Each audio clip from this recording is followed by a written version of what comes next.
আলহামদুলিল্লাহ, একটা সারপ্রাইজিং ব্যাপার হলো বর্তমান যে প্রেক্ষাপট, ইসরায়েল এর আগ্রাসনকে কেন্দ্র করে সারা দুনিয়ার যে রাজনীতি এখন উত্তপ্ত হয়ে উঠছে, যুদ্ধের দামা বাঁচতেছে মধ্যপ্রাচ্যে, এটাকে আমরা আমেরিকা ইরানের লড়াই হিসেবে আমরা দেখি না।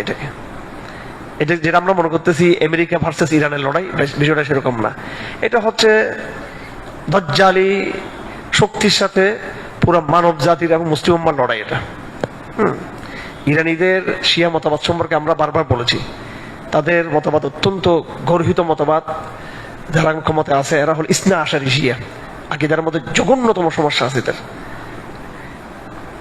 তো এটা নিয়ে আমরা অতীতে অনেক আলাপ করেছি।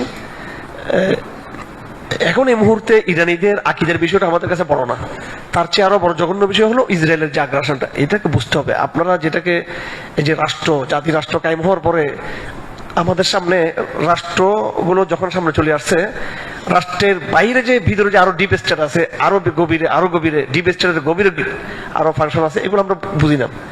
আসলে লড়াইগুলো কোনো স্টেট ভার্সেস স্টেট না, লড়াই হচ্ছে সভ্যতার লড়াই, এটা এবং মতবাদের লড়াই, আদর্শের লড়াই, ধর্মের লড়াই। এটা রাষ্ট্র আমেরিকা একটা রাষ্ট্র, কোথায় এদের সাধারণ জনগণকে এটা থেকে ভুলে রাখা হয়েছে। তো এটা মধ্যপ্রাচ্যের লড়াইটা আমেরিকা ভার্সেস ইরান লড়াই না, এটা হলো পুরোপুরি একটা বনি ইসরায়েলের পথভ্রষ্ট অভিশপ্ত দজ্জালি জেনারেশন। সে দজ্জালি জেনারেশনের সাথে মুসলিম উম্মার এই লড়াইটা শুরু হয়েছে। বিশেষ করে এই রমজানের মধ্যে পবিত্র সময়ে তারা যে ধ্বংসলীলা চালাচ্ছে, এটা শুরু দিয়ে এটাকে বিপজ্জনক মনে হলো, কিন্তু আলটিমেট তার রেজাল্টটা কিন্তু ওদের জন্য খারাপ হবে, মুসলমানদের জন্য ভালো হবে। এখন এই রাজনীতি দিয়ে আমি কেন শুরু করলাম? কোরআনের দ্বারা মানুষ বলবো যে দরজুল কোরআনে তো জিও পলিটিক্স শুরু হয়ে গেছে। আল্লাহ নিজে জিও পলিটিক্স নিয়ে আসছে এখানে আমার সামনে। কিছু করার আছে?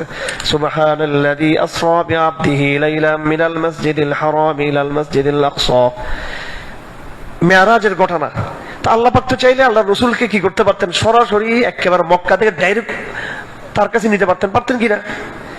এখানে এই ডাইমেনশনটা একটু বুঝতে হবে। এখানে আল্লাহ পাক কি করছেন? রাসূলুল্লাহ সাল্লাল্লাহু আলাইহি সাল্লামকে মক্কা থেকে কোথায় নিয়ে গেলেন? আকসাতে নিয়ে গেছেন। এখানেই রাজনীতিটা, এখানেই ভূ রাজনীতি, এখানে সভ্যতার সংঘাত, এখানে হিস্ট্রি, এখানে ইতিহাস, এখানে আগামীদের ভবিষ্যৎ, এখানে মালাহিম, এখানে ফিতনা, এখানে আকায়েদ, এখানে ওই যে ইন্টারফেথ, ইন্টার রিলিজন, সব বিষয় চলে আসতেছে। যদি রাসূলুল্লাহ সরাসরি মক্কা থেকে সোজা চলে যেতেন উপরের দিকে, ঊর্ধ্ব আকাশে, এটা তো যৌক্তিক, এটাই তো হওয়ার কথা, দৃশ্য তো এটা হওয়ার কথা ছিল। এটা কিন্তু কোথায় নিয়ে গেলেন তাকে আল্লাহ পাক? প্রথমে আচ্ছা, এটার উদাহরণ হচ্ছে এরকম, আমরা ঢাকায় যাব, তো প্রথমে ঢাকা যাওয়ার জন্য আমরা কি করি? আগে এয়ারপোর্টে যাই আমরা। হ্যাঁ, সৌদি আরব যাওয়ার জন্য আগে এয়ারপোর্টে যাই, কাতার যাওয়ার জন্য এয়ারপোর্টে যেতে হবে, কানাডা আমেরিকা যাওয়ার জন্য, ইন্ডিয়া হিন্দুস্তান যাওয়ার জন্য, চীন যাওয়ার জন্য কোথায় যেতে হবে? এয়ারপোর্ট যেতে হবে। তো এয়ারপোর্টটা তো উদ্দেশ্য না, উদ্দেশ্য হচ্ছে কি? যে দেশে যাবে সেই দেশটা উদ্দেশ্য। তো এটা হচ্ছে ঊর্ধ্ব আকাশের সাথে, এটা এয়ারপোর্টের মতো।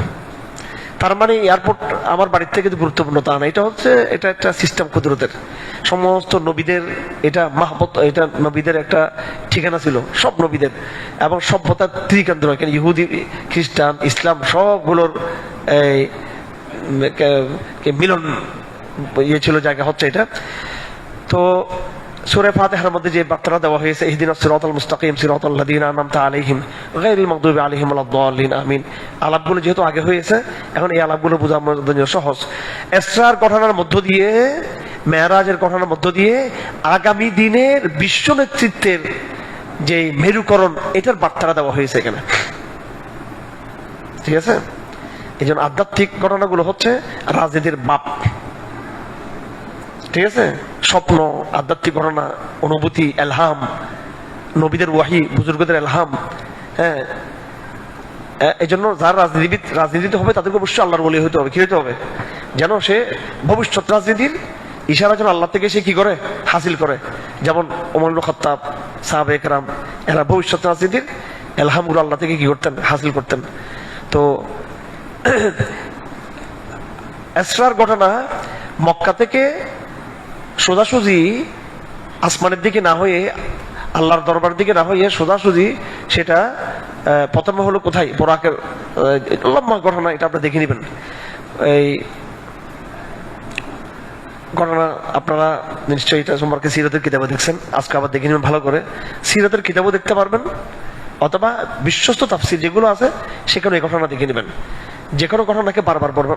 আমাদেরকে মানুষ বলে কি, আমাদের ছেলেরা ভাইয়েরা বোনেরা আমাদেরকে বলে, আমাদের দাওয়াতি বলে যে আমি পড়ছি এটা আর একটু মতো পড়ছি 3 বছর আগে 4 বছর আগে পড়ছি। মানে একটা বইকে বারবার পড়তে হবে, পড়ছি বললে হবে? এটা বুখারী শরীফ বারবার পড়বেন, হাদিসের কিতাব বারবার পড়বেন, এগুলো থাকের মধ্যে রেখে দিবেন। এগুলো রিয়াদুস সালিহিন, হাদিসের কিতাব, কোরআন কারীমের তাফসীর, বিশ্ব তাফসীর, ইবনে কাসির, ফিজরাল কোরআন, মাআরিফুল কোরআন, তো আকিদাতুত তাহাবিয়া, কোরআনের তরজমা, এগুলো বারবার পড়তে হবে, বারবার পড়তে হবে। আমাদের সিলেবাসের বইগুলো এগুলো বারবার পড়তে হবে। এখন বলে কি, বলে পড়তেছি বললে তো হবে না। আপনারা মেরাজের কথা সবাই জানেন তো, বিস্তারিত জানেন সবাই। আবার দেখবেন, দেখতে সমস্যা আছে নাকি? এটা বারবার দেখবেন, যত দেখবেন। আমি এই জন্য একটা কথা বলি, যে 10টা কিতাব না কিনে একটা কিতাবকে 10 বার পড়া। আমরা মনে করি 10টা কিতাব পড়লে বড় জ্ঞান, না। 10টা কিতাব পড়ার মধ্যে জ্ঞান নাই, একটা কিতাবকে 10 বার পড়লে জ্ঞান। একটা মৌলিক কিতাব 10 বার পড়া। আচ্ছা, তো একটা অলৌকিক ঘটনার মধ্য দিয়ে এবং যে ঘটনার ভিতর দিয়ে মুসলিম উম্মাহ, খ্রিস্টান, ইহুদিদের ত্রিমুখী সংঘাতের যে কেন্দ্র বাইতুল মুকাদ্দাস ত্রিমুখী, এটা একবার খ্রিস্টানদের হাতে, প্রথমে ছিল এটা ইহুদিদের হাতে, তারপর গেল কাদের হাতে? খ্রিস্টানদের হাতে, তারপর গেল কাদের হাতে? মুসলমানদের হাতে আসলো, এরপর আবার খ্রিস্টানদের হাতে গেল, আবার মুসলমানদের হাতে আসলো, আবার এখন গেছে ইহুদিদের হাতে। আবার তো ত্রিমুখী সংঘাত, এখানে ট্রায়াঙ্গেল, ত্রিভুজ সংঘাতের। বাইতুল মুকাদ্দাসের এই অঞ্চলটা দখল করার জন্য ইহুদিদের যে চক্রান্ত, এটা কিভাবে, এটা একটু শর্টকাট বুঝতে হবে আপনাদেরকে। হামাস যখন যুদ্ধ শুরু করে, এই কত 2 বছর আগে, কত সালে এটা? 23 সালে, 23 অক্টোবর, যেটা তুফানুল আকসার মেসেজটা ভালো করে বুঝতে হবে। এখান থেকে আগুনটা খুব বড় আকারে সংঘাতের ইয়েটা শুরু হয়। ওই সময় আমি বাইতুল মুকাদ্দাস নিয়ে আরো গবেষণা শুরু করেছি, যদিও এটা নিয়ে আমার প্রচুর আগে থেকে অনেক আমি কর্মশালা করিয়েছিলাম। ম্যাপের মধ্যে এগুলো আরো 25 বছর আগে থেকে এগুলো একটু ছাত্রদেরকে, তরুণদেরকে একটু আলোচনা করতাম। এখানে বিষয়টা আরো গভীর। ইহুদিবাদের উত্থানটা কখন হলো? ইহুদিরা তো ইতিহাসের চাপে পড়ে গেছিল। খ্রিস্টান ধর্মের আসার পরে, ঈসা ইসলামের আসার পরে ইহুদিবাদ একদম এটা চাপা পড়ে গেছিল। এরপর আসছে আবার ইসলাম। খ্রিস্টান ধর্ম 500 বছর যেতে না যেতে কি চলে আসছে এখানে? ইসলাম ধর্ম। তারপর তো খাইবার, বনু কুরাইজার ঘটনা, মদিনা রাষ্ট্র, এর প্রতি ইহুদিরা চাপে ছিল। ইতিহাস থেকে ইহুদিরা কি অপ্রাসঙ্গিক হয়ে গেল। ইহুদিরা কি হয়ে গেল? অপ্রাসঙ্গিক হয়ে গেল। এরা কনস্পাইরেসি করছে, চক্রান্ত করছে। খ্রিস্টানদের মধ্যে কি চক্রান্ত করছে ইহুদিরা? খ্রিস্টানদের মধ্যে এরা চক্রান্ত করছে। সেন্ট পলকে দিয়ে প্রথমে এরা খ্রিস্টান ধর্মকে বিভক্ত করলো, তৌহিদ থেকে বিচ্ছুত করে তাদেরকে তৃতীয়বাদ প্রতিষ্ঠা করলো।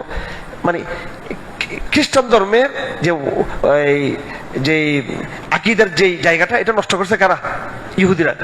এবং শুরুতে ঈসা ইসলামের বিরুদ্ধে ষড়যন্ত্র করছে ইহুদিরা, কিন্তু তারপরও খ্রিস্টবাদ নানানভাবে অর্থোডক্সীয়, এরপরে কি ক্যাথলিক, এরা মোটামুটি টিকে ছিল।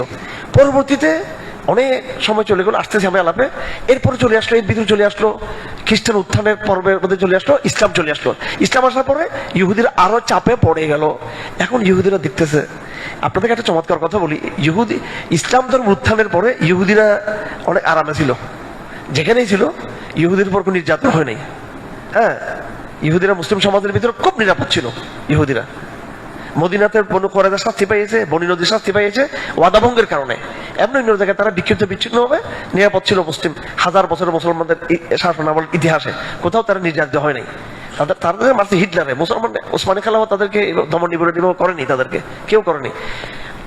তো তারা দেখতেছে পৃথিবীর ইতিহাসে এখন মুসলমানরা প্রাসঙ্গিক। এর মধ্যে ক্রুসেড যুদ্ধ শুরু হলো, প্রায় 150 বছরের বেশি ক্রুসেড যুদ্ধ চললো।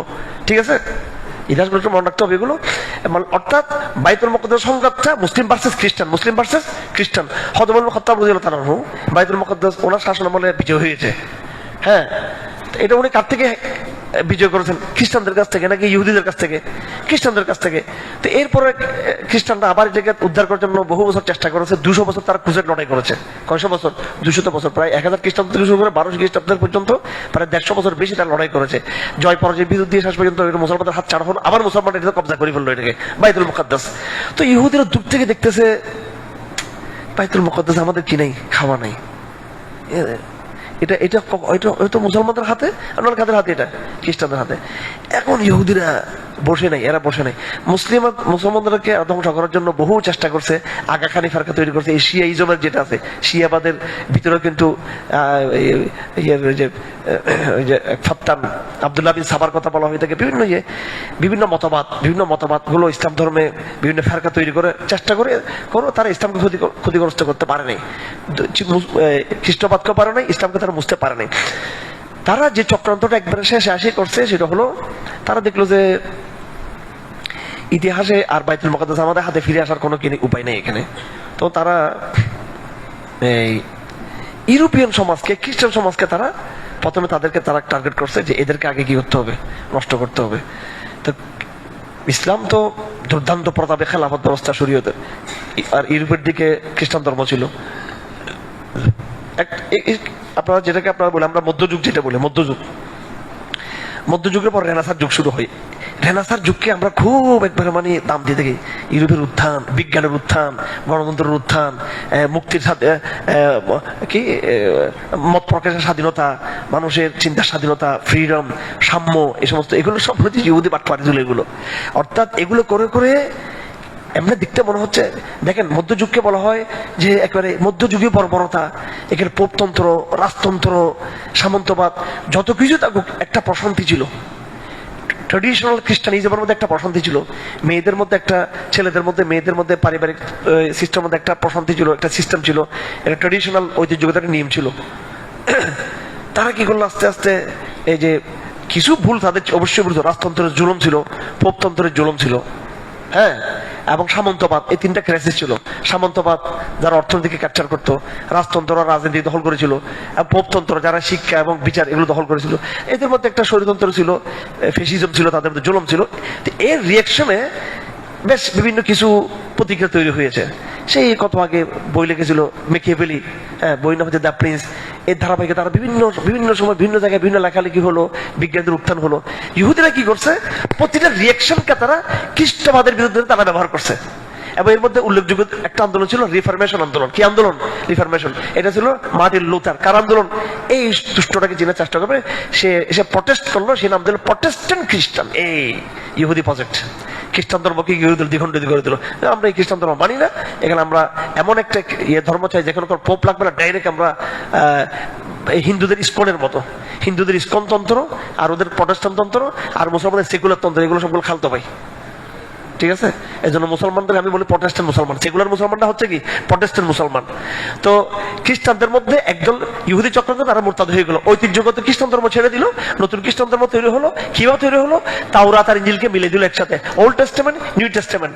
শুরু হয় ওল্ড টেস্টামেন্ট দিয়ে, শুরু হয় তাওরাত দিয়ে। তো পড়তে তো সে তাওরাত পড়ে প্রথমে। তো এই প্রটেস্ট্যান্ট খ্রিস্টানদের কলজের ভিতরে আছে কি ইহুদিবাদ, আর উপর দিয়ে আছে খ্রিস্টানবাদ। America is first Protestant state, মনে রাখবেন এটা। প্রটেস্ট্যান্ট স্টেট মানে ইহুদি স্টেট একটা, এমনি উপর দিক খ্রিস্টান, ভিতর ইহুদিবাদ। আমি একটা বই লিখছিলাম 2004 সালে, বিশ্ব রাজনীতির স্বরূপ। তো এটা আবার এই দেখি এখন এটা বের করতে হবে আবার 2004 সালে। এখানে আমি আলহামদুলিল্লাহ খুব অল্প এর মধ্যে অনেক কথা নিয়ে চেষ্টা করছি। এখন আপনাদেরকে যেটা বোঝার, এই সংঘাতটা এই পর্যন্ত কিভাবে করালো। তো আসলে খ্রিস্টান জাতি হচ্ছে একটা হাবা গোবা জাতি। বাংলা কি বলে এদেরকে? বেকুব আর কি, হাবা বেকুব দল, আল্লাহ দল পথভ্রষ্ট। তো এদেরকে ধ্বংস করা সহজ। তো সেই মেকিয়াভেলির কি তথ্য, সেটা হচ্ছে তার যে মেকিয়াভেলিজম, ক্ষমতা টিকে থাকার, এরপর নানান বই পুস্তক নানা দিয়ে হইতে হতে একেবারে সর্বশেষ দুটো বিষয়। একটা হলো বিবর্তনবাদের মতবাদ, এটাকে নর্মালাইজ করা হয়েছে। কি করা হয়েছে? এটাকে মূলধারা চিন্তার মধ্যে নিয়ে আসা হয়েছে। হ্যাঁ, এখন বেশিরভাগ খ্রিস্টান বিবর্তনবাদী বিশ্বাসী। খ্রিস্টানরা কিসে বিশ্বাসী? বিবর্তনবাদী বিশ্বাসী। অথচ খ্রিস্টানরা আগে আদমের সৃষ্টিতে বিশ্বাসী ছিল। দেখুন, এটা কি ডারউইন করছে যে আমি খ্রিস্টানদেরকে মোরতাদ বানাতে চাই, এই জন্য করছে? এটা ডারউইন হচ্ছে নিরীহ একজন গবেষক। ডারউইনের মতবাদকে এটাকে ইউটিলাইজ করছে কারা? ইহুদিরা। এই ঘটনাগুলো না বুঝলে সূরা এসরার এই ঘটনাগুলো বুঝে আসবে না আপনাদের। তো ডারউইনের মতো একটা হচ্ছে বিজ্ঞানী, যেমন ধরেন আইজাক নিউটন, তো উনি তো নাস্তিক ছিল না, উনি তো আস্তিক ছিলেন, উনি একবার কট্টর খ্রিস্টান ছিলেন, কিন্তু তার মতবাদটাকে খ্রিস্টান ধর্মের বিরুদ্ধে ব্যবহার করলো, খ্রিস্টানরা করছে এটা।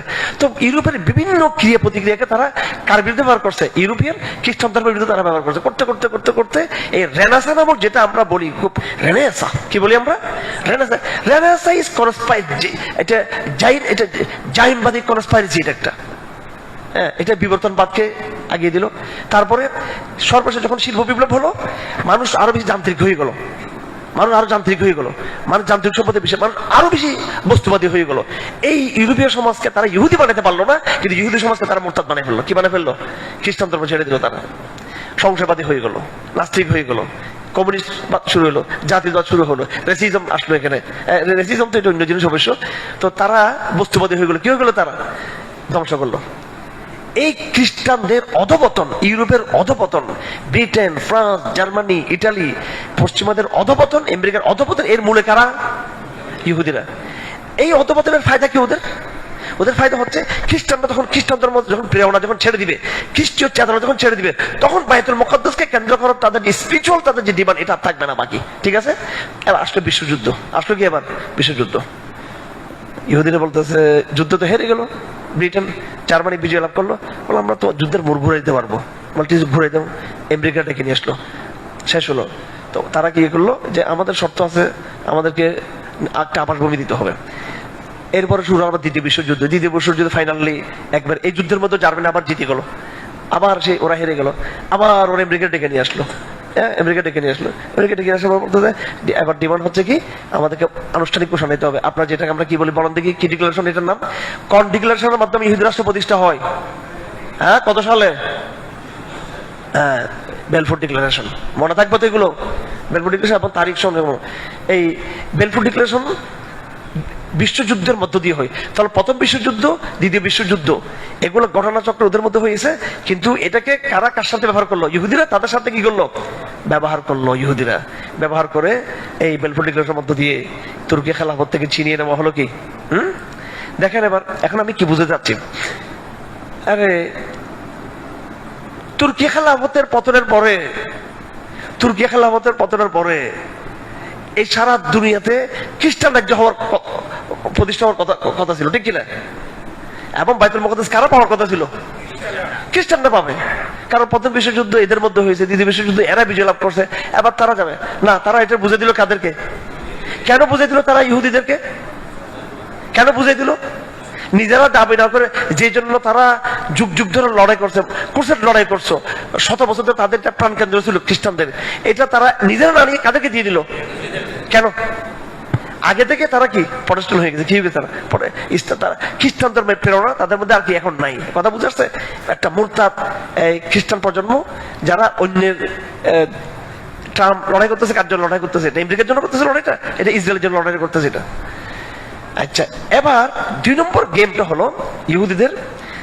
এরা তো এখন খ্রিস্টানদেরকে তাদের হাত করে নিল। তারা খ্রিস্টানদেরকে কি হলো, তারা তাদের গোলাম আজ্ঞাবহ বানালো, কীটনাশক বানাই ফেললো খ্রিস্টানদেরকে তাদের।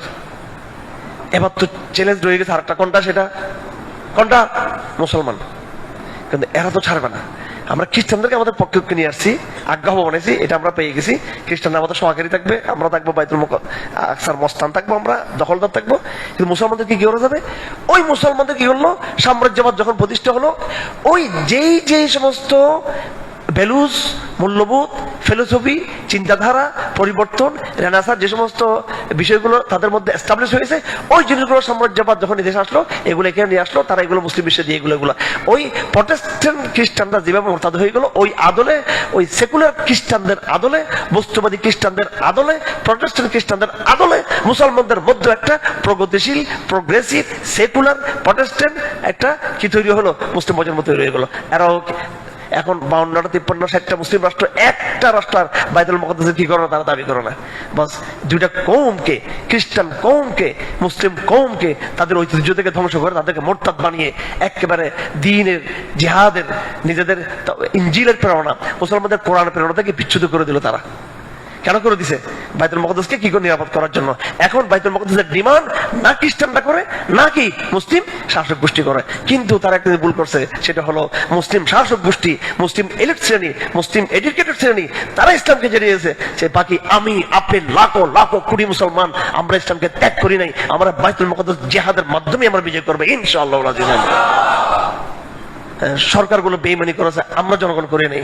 আমরা জান দিয়ে হামাস জনগণ, তালেবান জনগণ, আরো যাদের নাম শুনলে ভয় পায় তারা জনগণ, কিন্তু আমরা ঠিক আছে, আমরা জনগণ। এই জনগণই কিন্তু ইতিহাসের ধারা পাল্টে দেবে ইনশাআল্লাহ, মানচিত্র পাল্টে দেবে ইনশাআল্লাহ। এই সমস্ত খেলা ব্যর্থ হবে এগুলো। এই লড়াই তারা হয়তো সাময়িক বিজয় লাভ করবে, স্টেট ধ্বংস হবে, রাষ্ট্র ধ্বংস হবে, ইরান ধ্বংস হবে, বিভিন্ন আরব রাষ্ট্র ধ্বংস হবে, জনগণ ধ্বংস তো হবে না। জনগণ ধ্বংস হবে, আপনি ধ্বংস হবেন, আমি ধ্বংস হবে, আমার হয়তো শেষ করে দিই। আমি তো বক করি, আমার শেষ করে দিই সময় মতো, আমি এগুলো বুঝি এগুলো, ঠিক আছে। কিন্তু আপনাকে শেষ করতে পারবে বলেন? কয়জনকে করবে? একদম ভয় পেয়ে গেছে, না মনে হয় মিজাইল টিজাইল মারি দিতে পারে। তখন তো হুজুর মজলিসে গেলে মিজাইল মারি দিতে আমরা তো চলে যাবো। ভাই দরকার আমার কিন্তু বসিলে আমরা দরকার নাই, ঠিক আছে। আমার যা বলে বলে দিচ্ছি, ওসিয়তের মতো বলে দিচ্ছি, আমার কোনো কথা নেই, সব ওসিয়ত করে দিচ্ছি। এগুলো মারতে পারবে আপনাদেরকে? কয়জনকে মারবে? সম্ভব নেই এগুলো।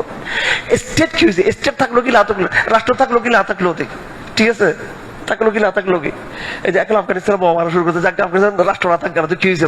পাহাড়ে সিবে গুহা গুয়ে আবার ইসলাম আবার প্রস্তুতি নিবে আবার। তো এগুলো কারণ ইসলাম ধর্মের হক্কানিয়ত, এই তারাবির নামাজ, মুসলমান যেভাবে তারাবি পড়ে, মুসলমান যেভাবে কোরআন পড়ে, মুসলমান যেভাবে উমরা করে, মুসলমান যেভাবে হজ করে, মুসলমান যেভাবে তবলিগ জমাতে সময় দেয়, মুসলমান যেভাবে ইস্তেমা করে, মুসলমান যেভাবে জিহাদের প্রেরণা রাখে, অন্য কোনো জাতির মধ্যে এরকম ধর্মের অ্যাক্টিভিজম আছে নাকি ভাই? আছে এরকম? এই রমজানে দেখেন সারা দুনিয়া, এক মাস ব্যাপী সারা দুনিয়া, ইউরোপে, আমেরিকায়, আরবে, বাংলাদেশে, মালয়েশিয়াতে কোটি কোটি মুসলমান তারাবি নামাজ পড়তেছে। তো খ্রিস্টান ধর্মের কি অ্যাক্টিভিজম, বৌদ্ধদের কি অ্যাক্টিভিজম, ইহুদের কি অ্যাক্টিভিজম? জনগণকে তো ধ্বংস করতে পারবেন জনগণকে। তোরা জনগণের কাছে ধরা খাবি, সব জায়গায় ধরা খাবি তোরা। এবার বুঝাচ্ছে আপনাদের? যাই হোক, তো এই হচ্ছে কথা। তো আল্লাহ পাক সুবহানাহু ওয়া তাআলা এই ইহুদিদের হাতে সারা দুনিয়ার নেতৃত্ব ছিল, গাদ্দারির কারণে সেই নেতৃত্ব চলে গেছে খ্রিস্টানদের কাছে। খ্রিস্টানদের গাদ্দারির কারণে সেই নেতৃত্ব মুসলমানদের কাছে আসছে। আল্লাহ পাক সুবহানাহু ওয়া তাআলা মেরাজের ঘটনার মাধ্যমে নেতৃত্বের রিপ্লেস করে দিয়েছেন। কোথায়? রাসূলকে মেরাজে নেওয়ার মানে হলো এই মেরাজের ভূমি, ইসরার ভূমি, বাইতুল মুকাদ্দাসের ভূমি, এখান থেকে ইহুদিদের ইহুদিদের রাজধানী প্রতিষ্ঠা হয়েছিল, তাওরাতের রাজধানী কায়েম হয়েছিল। এখানে ইনজিলের রাজধানী ছিল। সব নবীরা এখানে আসছিল, হে মোহাম্মদ আপনি এখানে আসছেন, আপনি তো এখানে জীবিত অবস্থা, আপনি দিয়ে এখানে তাকাল হয়ে যাবে, আপনাকে এখানে আনলাম। এই পৃথিবীতে শেষ রাজত্ব, রিপ্লেস অফ লিডারশিপের রিপ্লেস কার মাধ্যমে হবে? পৃথিবীর ইতিহাসে চূড়ান্ত নেতৃত্ব মানব সম্প্রদায় কে দিবে? ইসলাম দিবে। এটা হচ্ছে ইসরার বাণী। খ্রিস্টানদের হাতে নয়, সাময়িক ছিল। ইহুদিদের হাতে সাময়িক থাকবে, দজ্জালের ক্ষমতা থাকবে সাময়িক, দজ্জালের ক্ষমতা দুর্দান্ত হবে, কিন্তু এটা কি থাকবে? এটা আমি আজকে একটা ভিডিও ছাড়ছি, আমেরিকার এক মন্ত্রী বলতেছে, প্রতিরক্ষা মন্ত্রী, সে বলতেছে মানে উইদাউট মার্সি, তারপরে বলে মেসাকার হোক যে হোক, সে পুরোটাই সে আমেরিকা ইজ উইনিং, আমেরিকা বিজয়ের দিকে আছে। তো আমি বলছি যে, আমি লিখছি ইংলিশে বাঙ্গাচুর, আমার ইংলিশ যেটা পারি আর কি, আমি লিখছি এটা সাস্টেন করবো না তোমার, তুমি বিজয় লাভ করতে পারো, but is not will be sustain, sustain করবো না। এটাতে ছোট এক লাইন লিখছি আমি। হ্যাঁ, তো আমেরিকান জনগণের প্রতি মাই মেসেজ টু আমেরিকান পিপল, আমার মেসেজটা হলো আমেরিকানদের পিপলদের কাছে, যে তার জন্য ইসরায়েলের আজ্ঞাবহ না হয়। তোমরা আহলে কিতাব, you are people of scripture, you are আহলে কিতাব, কুল ইয়া আহলে কিতাব তাআলু ইলা কালিমাতিন সাওয়াইন বাইনা ওয়া বাইনাকুম আল্লা না'বুদা ইল্লাল্লাহ। তোমরা খ্রিস্টান, ওয়ালা তাজিদান্না আশাদ্দান নাস আদাওয়াতাল লাযিনা আমানু আল ইয়াহুদ, ইহুদরা হচ্ছে আমাদের প্রধান দুশমন। আমেরিকান পিপলদের কাছে সরকারের কাছে আমাদের আহ্বান যে আপনারা এই হত্যাযজ্ঞের প্রতিবাদ করুন, ঠিক আছে? আমার এই বক্তব্যটা আপনি ইংরেজিতে অনুবাদ করে সব জায়গায় ছড়িয়ে দেবেন। মার্কিন নাগরিকদের প্রতি আমাদের আহ্বান, তারা আজকে ইসরায়েলের পক্ষ হয়ে যে লড়াই করতেছে, ইসরায়েলের পক্ষে মুসলিমের বিরুদ্ধে, এই লড়াইয়ের জন্য খ্রিস্টানরা যেন প্রতিবাদ করে। খ্রিস্টানরা যেন ইহুদিদের সাথে না থেকে মুসলমানদের কাতারে এসে ইসলাম ধর্ম গ্রহণ করে, তারা আমাদের সাথে থাকে। কারণ ইতিহাসের একটা পর্যায়ে যখন এই ইহুদি চক্রান্ত যখন আমাদের কাছে পরাজিত হবে, সমস্ত খ্রিস্টানরা ইসলাম গ্রহণ করবে। এটা কিন্তু কোরআন শরীফে আছে, কিন্তু কি আছে? এটা ঈসা আলাইহিস সালাম আসার মধ্য দিয়ে আর খ্রিস্টানরা ইহুদিদের দালাল হিসেবে থাকবে না, আজ্ঞাবহ থাকবে না। ইহুদিরা কোথায়, খ্রিস্টানরা ইহুদের আর সেবক থাকবে না, তারা কোথায় চলে আসবে? ইসলাম ধর্মে চলে আসবে। ঈসা ইসলামের মাধ্যমে খ্রিস্টানরা মুসলমানদের সাথে দলবদ্ধ হবে, আর মাহাদির মাধ্যমে এই শিয়ারা আলোচনা জামার মধ্যে চলে আসবে ইনশাআল্লাহ। এই যে দেখেন শিয়া ইরান যে মায়ের খাচ্ছে, এটার একটা ফায়দা আছে কিন্তু আগামী দিনের সুদূর প্রসারী। সেটা কি? এটা হলো সিরিয়া ওদের হাত ছাড়া, আফগানিস্তানে হাত ছাড়া, ইরাকও ওরা ওইভাবে সুবিধা করতে পারে না, যাই হোক তাও অনেকটা চতুর্দিকে এখন কোনটাশা হয়ে গেছে। হুতিদের যে আন্দোলন ছিল যেমন, সেটা ওইভাবেই করতে পারেনি। অর্থাৎ শিয়াইজম কি হয়ে গেছে? কোনটাশা হয়ে গেছে। এখন আরো বেশি কোনটাশা হয়ে গেছে। শিয়াইজম কি হয়ে গেছে? আরো কোনটা, এই কোনটাশার বিদ্যুৎ দিয়ে শিয়া যে ভ্রান্ত মতবাদ, এই জায়গায় তারা একদিন বেরিয়ে এসে আলোচনার মধ্যে প্রবেশ করবে ইনশাআল্লাহ। এটা একটা খাইরের রাস্তা খুলতেছে। কারণ শিয়ার যে উগ্রতা, শিয়াইজমের যে উগ্রতা, ইরানি বিপ্লবের যে উগ্রতা, তাদের যে আকীদা, এটা নিয়ে তো আমাদের মডার্ন মুসলমানরা কথা বলে না আকীদা নিয়ে। তো এটার একটা ফায়দা আছে এই আক্রমণের কারণে। আমি হজের মৌসুমে শিয়াদের সাথে কথা বলছিলাম, শিয়া ইসলামের সাথে কথা বলছিলাম। এদের আমল, এদের তাকওয়া, এদের বুঝলি অনেক কিছু আছে, কিন্তু ওই হদ ওমরকে কাফের, হদ আবু বকরকে কাফের, হদ আয়েশাকে কাফের, নাউযুবিল্লাহি মিন যালিক। সাহাবায়ে কেরাম দুশমন, সাহাবায়ে কেরাম থেকে মুনাফিক, সাহাবায়ে কেরাম কাফের ডাকে এরা। এই বেয়াদবি থেকে এরা বেরিয়ে আসবে। ইতিহাস তাদেরকে চাপে পড়ে ফেলে দিছে, এটা আল্লাহর পক্ষ থেকে হচ্ছে। এগুলোর আলটিমেট ফলাফল ভালো। তো ইহুদি, খ্রিস্ট, শিয়া এবং আহলুস সুন্নাহ ওয়াল জামাআর এই বিরোধটা আস্তে আস্তে কি হবে? এটা কমে যাবে। কেমন কমে যাবে? কারণ শিয়াবাদের শুরু থেকে কিন্তু এত কি ছিল না, এত উগ্রতা ছিল না, এত উগ্রতা ছিল না, এরা গালি ছিল না, এরা উগ্র ছিল না। উগ্র হয়েছে পরে। শিয়া উগ্র শিয়া মতামত আসছে ইতিহাসে পরে। এটা আগে শিয়াইজম এটা ছিল একটা পলিটিক্যাল একটা কি ছিল, মুভমেন্ট ছিল শুরু দিয়ে। এটা আহলে বাইতের ক্ষমতার প্রশ্ন। তারা বলতেছে আহলে বাইতকে ইমামতি দিতে হবে, এতটুকু ছিল। এখন আহলে বাইতটা আকীদা হয়ে গেছে। আমার কথাগুলো অনেক কথা বলে ফেলছি এখানে। হ্যাঁ, শিয়াইজম আগে কি ছিল না? শিয়াইজম that was the not আকীদা। শিয়াইজম was only political theory. Political theory ছিল?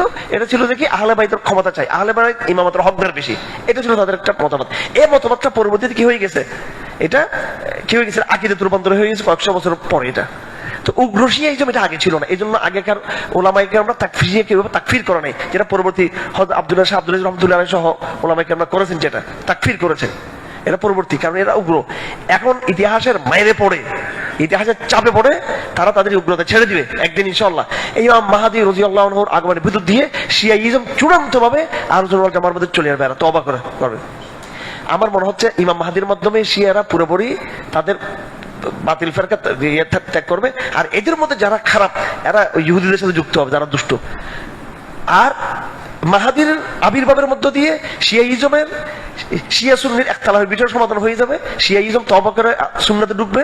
আর ঈসা ইসলামের আগমনের মধ্য দিয়ে খ্রিস্টান, পৃথিবীর বড় দুইটা মেরুকরণ ঘটে যাবে এই দুইজনের মধ্য দিয়ে ইনশাআল্লাহ। এই জন্য এই যে বোম্বিং টম্বিং মিসাইল টিজাইল এগুলো নিয়ে মন খারাপ করিয়েন না। ওই যে বললাম না, স্টেট ক্ষতিগ্রস্ত হচ্ছে, জনগণ কিন্তু কি ঠিক সমবেত দাঁড়ায় যাবে। কিন্তু তবে বেশ কিছু জনগণ শহীদ হইতে পারে হয়তো। আল্লাহ পাক শাহাদাত মর্যাদা দিলে সমস্যা কি? আল্লাহ পাক কবুল করে শহীদ হিসেবে আমাদের সবাইকে।